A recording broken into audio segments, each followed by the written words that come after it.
ലേബി, അൻസിബ ഇന്നലെ റിപ്പോർട്ടർ ടിവിയോട് പ്രതികരിച്ച വളരെ ഗൗരവതരമായിട്ടുള്ള ആരോപണങ്ങളുണ്ട്. പ്രത്യേകിച്ച് ടിനി ടോമിനെതിരെ തന്നെ ജിഹാദി എന്ന് വിളിക്കുന്നു, വർഗീയവാദിയാക്കാൻ ശ്രമിക്കുന്നു, അവിഹിതമുണ്ടെന്ന് പറഞ്ഞു പരത്തുന്നു, പലതരത്തിലും അവഹേളിക്കുന്നു. ഇതിനൊക്കെ പിന്നാലെ ഇന്നിതാ നമ്മൾ നേരിട്ട് വന്ന അൻസിബ പറയുന്ന പുതിയ ആരോപണങ്ങളുണ്ട്. പ്രത്യേകിച്ച് അതിജീവിതയെ അല്ലെങ്കിൽ ആ സംഘടനയിൽ നിന്ന് പുറത്താക്കിയിട്ടുള്ള അല്ലെങ്കിൽ രാജിവെച്ച് പോയിട്ടുള്ള പല സ്ത്രീകളെയും തിരിച്ചെടുക്കാമെന്നൊക്കെ പറഞ്ഞിരുന്നത് എവിടെയായി? എന്തെങ്കിലും നടപടികൾ ഉണ്ടായോ? ഒരു നടപടികളും ഉണ്ടായിട്ടില്ല. പ്രസിഡന്റിന് നേരെ തന്നെ ഉയർത്തുന്ന പല ആരോപണങ്ങളും ഉണ്ട്. പ്രത്യേകിച്ച് അനൂപ് ചന്ദ്രനൊക്കെ ഒരു മോശം ആരോപണം ഉയർത്തിയപ്പോൾ നൽകിയ പരാതിയുണ്ട്. അതൊക്കെ ഈ പ്രസിഡന്റ് തള്ളിയെന്നാണ് പറയുന്നത്. ലേബി, ഒരു ചോദ്യം പൊതുസമൂഹം ചോദിക്കുന്നുണ്ടാവില്ലേ, ഇത് എന്തൊരു സംഘടന?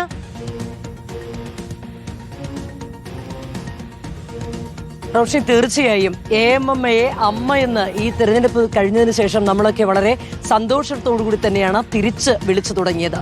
അത് വളരെ ഇന്ന് രാവിലെ ഇത് തന്നെയാണ് ഇന്ന് മാല പാർവതി പറഞ്ഞത്. ഇതിന് പിന്നിൽ പ്രവർത്തിച്ച ഒരുപാട് പേരുണ്ട്. ഈ രണ്ടുപേരെ, അതായത് ശ്വേതാ മേനോനെ പ്രസിഡന്റ് സ്ഥാനത്തേക്കും അതുപോലെ തന്നെ കുക്കു പരമേശ്വരനെ ജനറൽ സെക്രട്ടറി സ്ഥാനത്തേക്ക് എത്തിക്കുന്നതിനും പരിശ്രമിച്ചവർക്കൊക്കെ കുറ്റബോധം തോന്നുന്ന രീതിയിലാണ് ഇപ്പോൾ ആ സംഘടനയുടെ പോക്ക് എന്നുള്ള ആരോപണമാണ് പല കോണിൽ നിന്നും ഇപ്പോൾ ഉയരുന്നത്. അൻസിബയാകട്ടെ വളരെ കൃത്യമായും ശക്തമായുമാണ് ആരോപണങ്ങൾ ഉന്നയിച്ചുകൊണ്ടേയിരിക്കുന്നത്. ഇന്നലെ നമ്മളോട് പറഞ്ഞതിനേക്കാൾ വളരെ ഗൗരവമുള്ള കാര്യങ്ങളാണ് ഇന്ന് നമ്മളുടെ ഫ്ലോറിൽ വന്നു നിന്നുകൊണ്ട് അൻസിബ തുറന്നടിച്ചത്. അതായത് അമ്മയ്ക്കെതിരെയും അമ്മ എന്ന താര സംഘടനയ്ക്കെതിരെയും അതിന്റെ തലപ്പത്തിരിക്കുന്ന ശ്വേതാ മേനോനെതിരെയും നേരിട്ടാണ് ആരോപണങ്ങൾ ഉന്നയിച്ചിരിക്കുന്നത്. താൻ നൽകിയ പരാതി അവഗണിച്ചു. ഒരു സ്ത്രീ എന്നുള്ള നിലയിൽ ഒരു പരിഗണനയും നൽകിയിട്ടില്ല. അത് മാത്രമല്ല, ഓർക്കേണ്ടതുണ്ട്, ഏറ്റവും പ്രധാനപ്പെട്ട ഒരു കാര്യമായിരുന്നു രണ്ട് സ്ത്രീകൾ തലപ്പത്തേക്ക് വരുമ്പോൾ അതിജീവിതയെ തിരിച്ചെടുക്കും. ആ നടി ആക്രമിക്കപ്പെട്ട കേസിൽ, ഇത്രത്തോളം കോൺട്രവേഴ്സിയായ കേസിൽ ആ അതിജീവിതയെ തിരിച്ചെടുക്കുക എന്നുള്ളത് സ്ത്രീകളുടെ എല്ലാം, WCCയുടെ മാത്രമല്ല സ്ത്രീ സമൂഹത്തിന്റെ ഒരു പൊതു കാഴ്ചപ്പാടായിരുന്നു. അത് അന്ന് ഏറ്റവും പ്രാധാന്യത്തോടെ ചർച്ച ചെയ്യപ്പെട്ട കാര്യമാണ്. എന്നാൽ അത് തലപ്പത്തിരിക്കുന്ന, അധ്യക്ഷ സ്ഥാനത്തിരിക്കുന്ന ശ്വേതാ മേനോൻ അംഗീകരിച്ചില്ല. അത്തരത്തിൽ അത് ചിലർക്ക് അഭിപ്രായ വ്യത്യാസം ഉണ്ട് എന്ന് പറഞ്ഞുകൊണ്ട് അതിജീവിതയുടെ തിരിച്ചുവരവ്, മടങ്ങിവരവ് വേണ്ടെന്ന് വയ്ക്കുകയാണ് ചെയ്തത്. വലിയ ഗൗരവമുള്ള ആരോപണമാണ്. ഒരു വനിത തലപ്പത്തിരിക്കുമ്പോൾ ഈ നിലപാട് സ്വീകരിച്ചു എന്നുള്ളത്. ഇതിനൊക്കെ സ്വാഭാവികമായും ശ്വേതാ മേനോൻ തന്നെ മറുപടി പറയുമായിരിക്കും. അതുകൂടാതെയാണ് ഇത്തരത്തിൽ അനൂപ് ചന്ദ്രനെതിരെ ആരോപണം ഉന്നയിച്ച സമയത്ത് ആ ആരോപണം, അത് അന്ന് ആ സമയത്ത് നമ്മൾ കണ്ടതാണല്ലോ, തിരഞ്ഞെടുപ്പിന്റെ സമയത്ത് പ്രത്യാരോപണങ്ങളായിരുന്നു, പരസ്പരം ചെളിവാരി എറിയലായിരുന്നു. അതേക്കുറിച്ചാണ് അൻസിബ പരാതി നൽകി എന്ന് പറയുന്നത്. ആ പരാതിയിന്മേലും നടപടി ഉണ്ടായില്ല, ശ്വേത നടപടിയെടുത്തിട്ടില്ല എന്ന് പറയുന്നു. പ്രസിഡന്റ് എന്നുള്ള നിലയിൽ ഇത്തരത്തിൽ ഏകപക്ഷീയമായി പ്രവർത്തിക്കുന്നു എന്നുള്ളൊരു ആരോപണം കൂടി അൻസിബ പങ്കുവയ്ക്കുകയാണ്. അതുമാത്രമല്ല, തന്നെ ഈ ടിനി ടോമിനെതിരെയുള്ള ആരോപണങ്ങൾക്ക് കുറച്ചുകൂടി മൂർച്ച കൂട്ടിയിട്ടുണ്ട്. തന്നെ വ്യക്തിഹത്യ ചെയ്യുന്നതിന്റെ പരിധി കടന്നു എന്ന് ഇന്നലെ മുതൽ അൻസിബ പറഞ്ഞുകൊണ്ടേയിരിക്കുകയാണ്. അതുമാത്രമല്ല, തനിക്കെതിരെ ഗൂഢാലോചന നടന്നു. തൃപ്പൂണിത്തുറ പോലീസ് സ്റ്റേഷനിൽ തന്നെ വ്യക്തിഹത്യ ചെയ്യുന്ന രീതിയിൽ ഒരു എക്സിക്യൂട്ടീവ് അംഗം പരാതി നൽകി. ആ പരാതിയെക്കുറിച്ച്, ആ പരാതി തന്നെ അവഹേളിക്കാനാണ് എന്ന് കാണിച്ചുകൊണ്ട് അമ്മയുടെ അധ്യക്ഷയ്ക്ക് പരാതി നൽകിയിട്ട് അതേക്കുറിച്ചും അന്വേഷിച്ചിട്ടില്ല. അതായത് ഒരു സ്ത്രീ എന്നുള്ള നിലയിൽ ഈ സംഘടനയിൽ ജോയിന്റ് സെക്രട്ടറിയായി പ്രവർത്തിക്കാനുള്ള സാഹചര്യം തനിക്ക് ഇല്ലാത്തത് കൊണ്ടാണ്, മാനസിക സമ്മർദ്ദം താങ്ങാനാകാത്തത് കൊണ്ടാണ് താൻ രാജിവെച്ചത് എന്ന് അൻസിബ ആവർത്തിച്ചു പറഞ്ഞുകൊണ്ടേയിരിക്കുന്നു.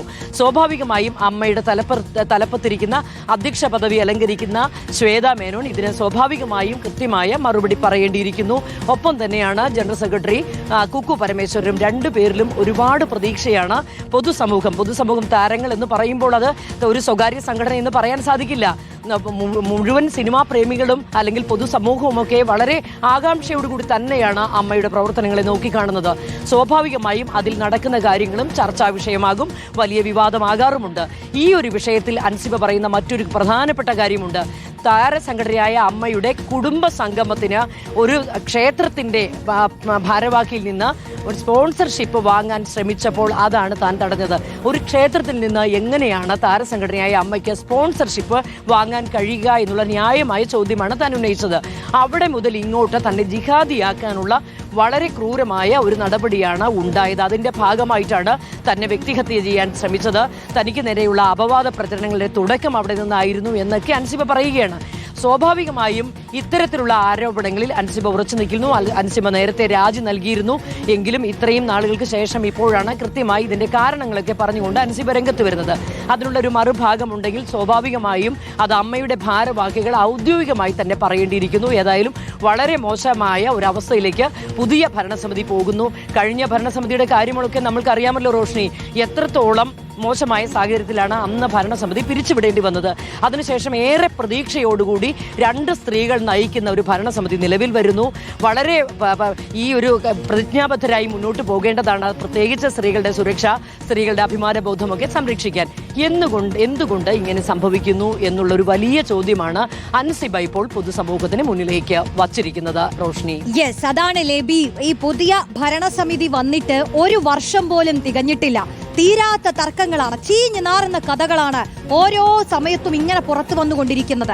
അതും വനിതകളുടെ നേതൃത്വം വന്നു, അത് 1 വർഷം പോലും ആകാത്ത സാഹചര്യത്തിൽ ഇങ്ങനെ പലതരം പരാതികൾ ആ നേതൃത്വത്തിന് ലഭിച്ചിട്ടും ആ പരാതികളിലൊന്നും ഒരു നടപടി എടുക്കുന്നില്ല. അടിമുടി നേതൃത്വം തിരുത്തണമെന്നാണ് അൻസിബ പറയുന്നത്.